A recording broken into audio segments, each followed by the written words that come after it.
guys may or may not have seen her before. She's in many of these.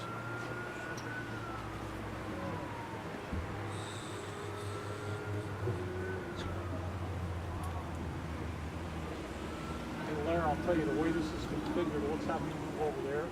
All right. Or Commander. Left. There's one on each side would probably. Yeah, let's do that. You guys good on this side over there? Yeah, let me get it. What you want to do? Just switch side, that way. Okay, there's room. Right there? Which side you want? Okay. Yeah, just to fan it out. Okay. All right.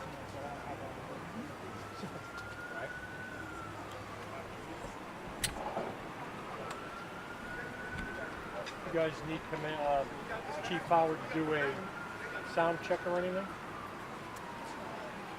Check, 1, 2. Give us a second. Are you still Megan for us? Yes. It's MEGAN. Hold on 1 second.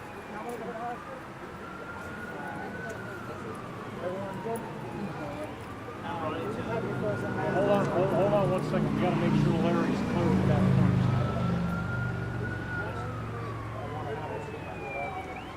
Yeah. And we can wait for this ambulance to pass too, right? Yeah. Okay. Yeah, I'll wait for them. Yeah.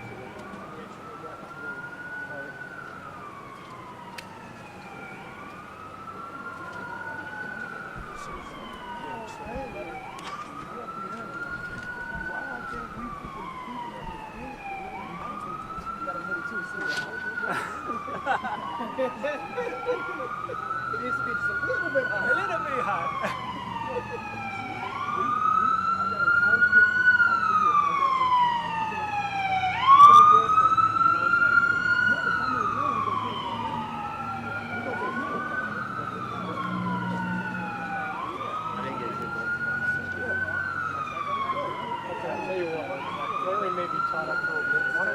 Why don't we just do the two of you if he's going to be tied up? See if he wants to come over or not. Okay. Larry, do you want to come over or not? Yeah, we're going to stand over here. Okay, got it. Okay.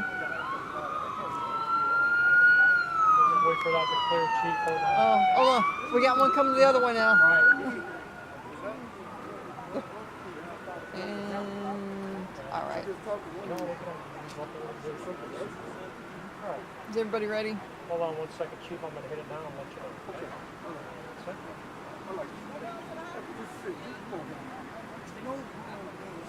Chief, your name and official title for us. My name is Megan Howard. I'm an assistant chief with the Houston Police Department. This evening at about 5:15 p.m., officers with Southeast Patrol received a call for service regarding a shooting in progress in the 9600 block of Cullen Boulevard.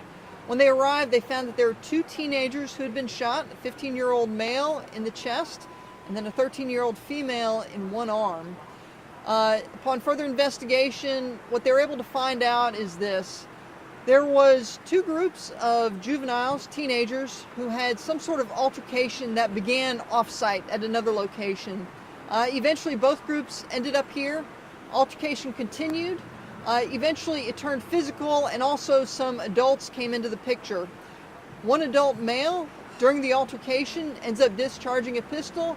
It appears one time. That round strikes juvenile male. Potentially that same round also struck the female.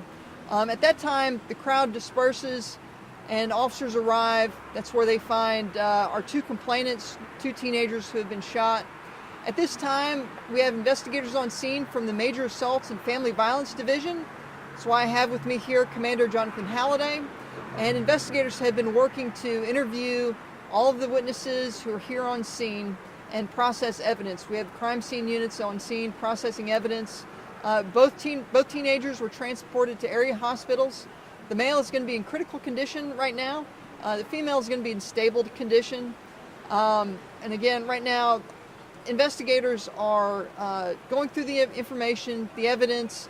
There are some leads on the male suspect, and so we won't go into too much detail. We would like for him to come forward and provide his side of the story, because this was, like I said, a large altercation, and certainly there's two sides to the story.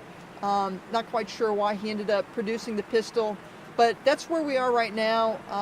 Again, we also have investigators who are at the hospital who are interviewing the teenagers, trying to get additional information there, and that's where we stand right now. So they are awake and conscious? First question, do we know what the argument was about? We do have some information about what the argument was about. We're not going to go into details here. As you can imagine, with teenagers, it was something that just does not appear to be that serious, and yet it escalated. The other question? I was going to say, you said you're talking to the complainants. That means that they are at least conscious. So the male is undergoing emergency treatment. He's in critical care, but we are able to speak with the female complainant. So once he's available, we'll be able to interview him in detail. I'm not sure what information was able to be gathered prior to him being under medical treatment. Do you know how many adults were involved and how many teenagers were involved? At this point, I don't have exact numbers. It was a pretty large group. It was caught on video, and there was over 10 individuals who were involved. I don't have a exact description of numbers of adults who came into the picture versus the juveniles that were already on scene. Was it inside there in the Wings and Seafood place? It was inside the business here in the 9600 block of Cullen Boulevard. Where were they before they came here? It's going to be just down the road a little bit, and that's all I have with respect to where it physically started. We talked to people who said that they were here and saw what happened, and that the altercation was, like you said, between two groups of juveniles, but then all of a sudden, a grown man, approximately 35 to 40, just comes in with a gun. Why did do we have any clue? Was he related to someone who was arguing? Did he just feel the need to get involved? Is there any indication what this guy was doing at all? So it appears that he's going to have some connection to the parties involved. And again, we're trying to get good quality statements, so we don't want to taint other witnesses' statements at this point. But it does appear that there's some sort of connection, and we're working to solidify leads on his identification and figure out how exactly he ended up in that position. I know this is a close-knit community, even though it's a fairly large community, but do you want us to put out a suspect description, or do you guys want to work that and not scare them off? And at this point, we don't think it's necessary to put out a suspect description. He's, like I said, we believe he's going to be known to the parties here, and we're working on those leads. We do want him to come forward, certainly, to provide his side of the story. Like I said, on camera, you can see that there's a physical altercation, and it's very important that we find out what he has to say, what he perceived, and how he ended up in that position. Was he the only person that had a gun, that had a weapon? So it appears that he's the only one who discharged a weapon at this point, only one that we've seen, but it's early, haven't been able to go frame by frame through video, anything of that sort, but he's the only one confirmed to have produced a pistol and discharged it. How did he leave? Did he leave in a vehicle or run off? Or? He left in a vehicle. We have a vehicle description, but again, at this point in the investigation, we're not prepared to release that. Again, we just want this individual to come forward and provide his side of the story. When you look at the whole situation kind of in its totality, how would you describe it? I mean, it sounds like you kind of referenced before it was kind of silly, or whatever the original argument was kind of petty, not that important, and then all of a sudden something like this happens. How would you kind of sum the whole thing up? So it's unfortunate that we have a situation where personal beef and differences escalated as it did. It seems at this point that it was wholly unnecessary and preventable, and I hope that answers your question. But it was just, like I said, unnecessary. Regardless of what happened in the beginning, we have two teenagers who now have gunshot wounds, and it's something that should trouble all of us.